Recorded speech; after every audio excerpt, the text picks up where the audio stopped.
સૌને નમસ્કાર।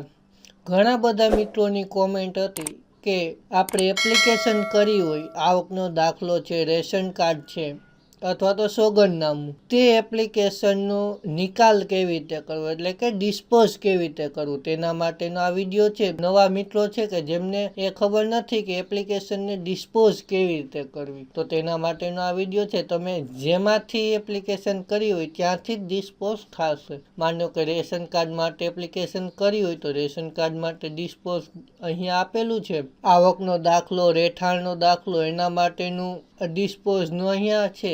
ત્યારબાદ આમાંથી એપ્લિકેશન કરી હોય ડિજિટલ સેવા સેતુમાંથી તો તેનું ડિસ્પોઝનું એપ્લિકેશન અહીંયા છે। તો હું તમને બતાવું છું, આમાં એક મેં ઘણી બધી ડિસ્પોઝ કરવાની મેં બાકી રાખી છે। અહીંયા એપ્લિકેશન તમારે સિલેક્ટ કરવાની થશે, ત્યારબાદ ડિટેલ તૈયાર આવી જશે। મેં સોગંદનામા માટેનું એપ્લિકેશન કરી હતી એટલે એપ્લિકેશન નંબર સિલેક્ટ કરશો એટલે ઓટોમેટિક ડિટેલ બધી આવી જશે। અને અહીંયા એપ્રુવ આપેલું છે કે ક્વેરી છે કે એપ્રુવ આપેલું હતું, ને ઓર્ડર નંબર અહીંયા ન હોય તો તમારે ઓર્ડર નંબર આપી દેવાનો અને આઉટવર્ડ કરી દેશો એટલે આ વસ્તુ ઓકે આપી દો એટલે તમારી ડિસ્પોઝ થઈ ગઈ છે, આઉટવર્ડ સક્સેસફુલી। હવે આવકનો દાખલોનું ડિસ્પોઝ કેવી રીતે કરવું તેના માટે જોઈએ। એપ્લિકેશન ડિસ્પોઝમાં જવાનું, સેમ પ્રોસેસ હવે બધામાં સરખી જ રહેશે। ત્યારબાદ એપ્લિકેશન નંબર સિલેક્ટ કરશો અને વિગત ઉપર ક્લિક કરવાનું રહેશે એટલે બધી વિગત આવી જશે। આ અધિનિવાસ પ્રમાણપત્ર હતો એટલે કે રહેઠાણનું પ્રમાણપત્ર આપવામાં આવ્યું હતું, તેને એપ્લિકેશન નંબર અહીંયા આવી ગયા છે એટલે ફક્ત તમે આઉટવર્ડ ઉપર ક્લિક કરી અને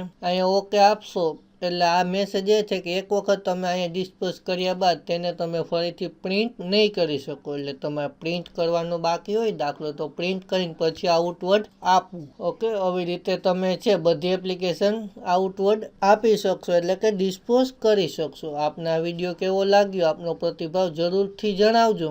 આપને કોઈ પણ સમસ્યા હોય તો નીચે કોમેન્ટ કરી શકો છો અને આ વિડીયોને લાઈક કરજો અને બને એટલો વધુ શેર કરજો। મારી ચેનલને સબસ્ક્રાઈબ કરવાનું ભૂલશો નહીં। આ વિડીયો જોવા બદલ આપનો ખૂબ ખૂબ આભાર, ધન્યવાદ।